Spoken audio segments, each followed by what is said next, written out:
Welcome to today's Explainer. If you've spent literally any time on the internet lately, you've probably noticed that modern discourse can feel, well, incredibly polarized. Sometimes it's just downright chaotic.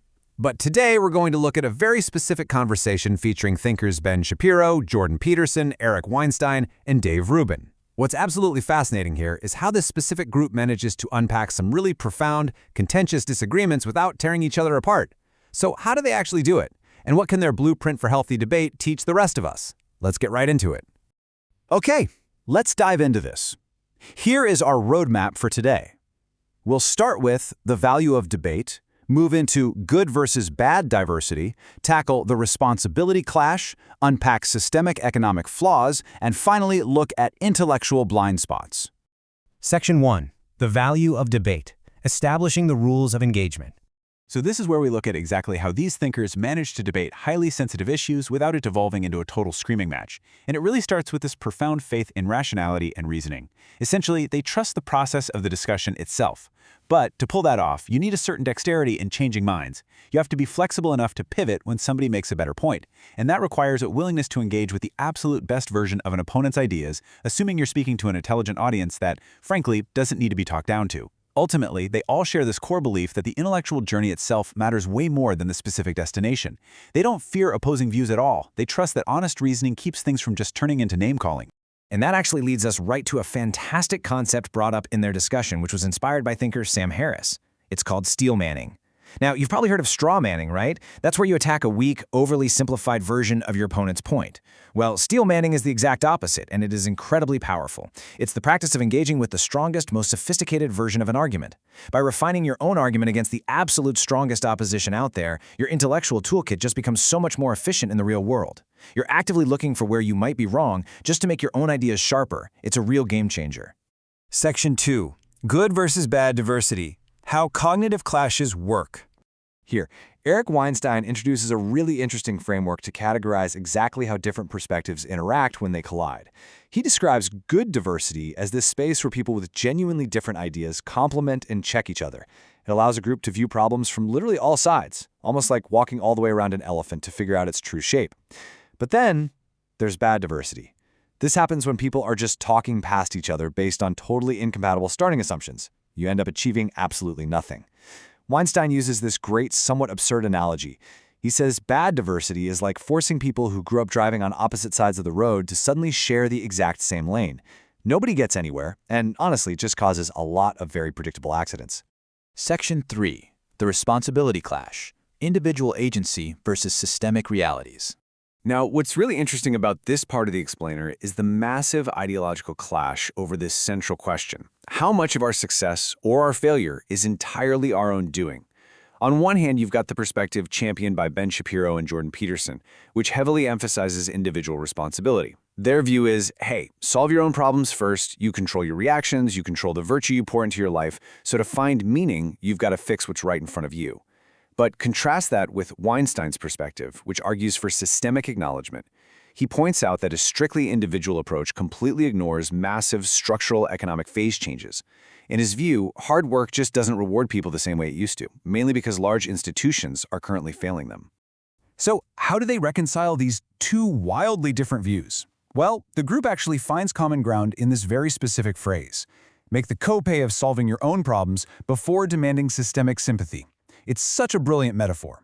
Essentially, by getting your own life in order first, handling the things you absolutely can control, you build a much more credible, powerful case when you do need to point out unreasonable systemic roadblocks later on.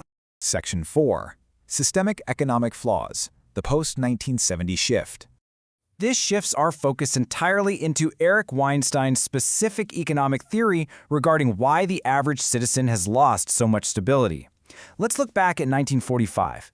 The economy entered this era of high growth, high predictability, and uniform beta exposure.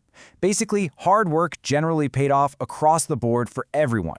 But then a massive phase change hits in 1970. This is the year GDP and median male income begin to decouple. The overall wealth of the country keeps going up, but the average paycheck just completely flatlines. Fast forward to the 1990s, and we start seeing early warnings that there are way too many PhDs for the available academic roles. And then finally, 2008. The financial crisis vividly highlights all this institutional pathology and massive failures in self-regulation.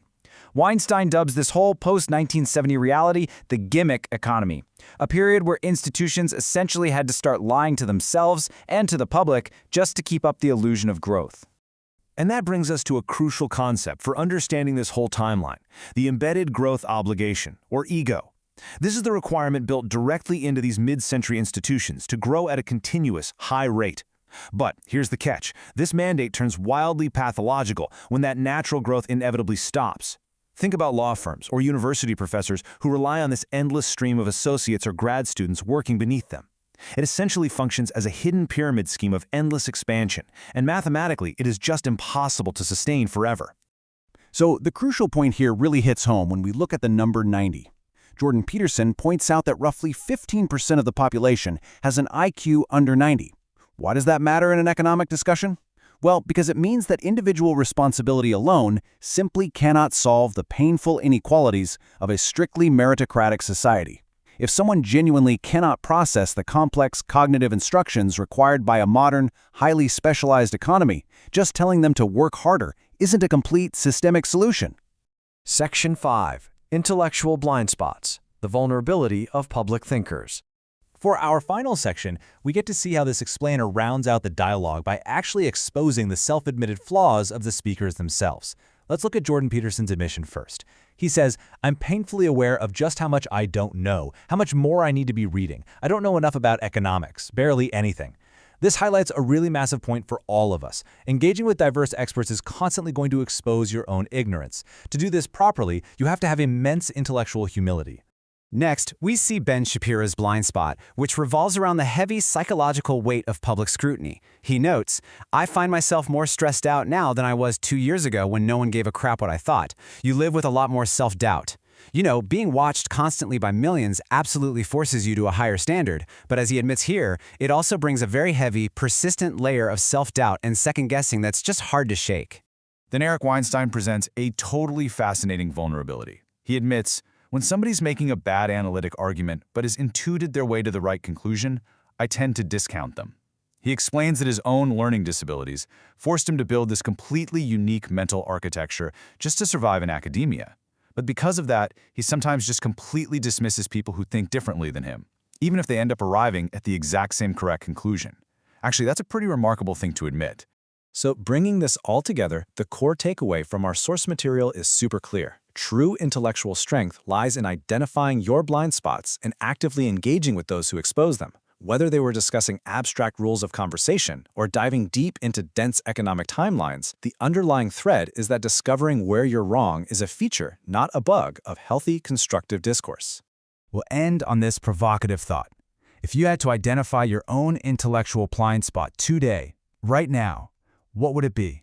Take a second to really think about that. Thank you so much for joining me for today's explainer. I really hope you can take this incredible tool of self-reflection and steel manning and apply it to your everyday conversations. Until next time, keep learning.